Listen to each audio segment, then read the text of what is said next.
para maging kapaki-pakinabang, yung pagiging tambay natin ay ang makahanap o makagawa ng mga pagkakaperahan sa tama at legal na paraan. Sa panahong ito, marami tayong pwedeng gawin. Pansamantala, pwede tayong tumulong sa ating mga magulang sa kanilang trabaho or negosyo. Baka doon din naman yung punto mo.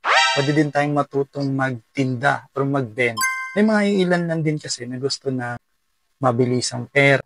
Kaya nalululong sa sugat or yung iba, nagbebenta na ng illegal na droga na hindi na tama. At pwede kang maghanap ng mga magagandang produkto, posibleng gawa o andyan lang sa kapitbahay mo, sa mga kaibigan, o sa kamag-anak mo na pwede mong ibenta. At sa panahong ito, kasi pansamantala, kung pansamantala man na nasa tambay mode ka pa, ay makakapagpili ka ng posibleng gusto mong maging trabaho.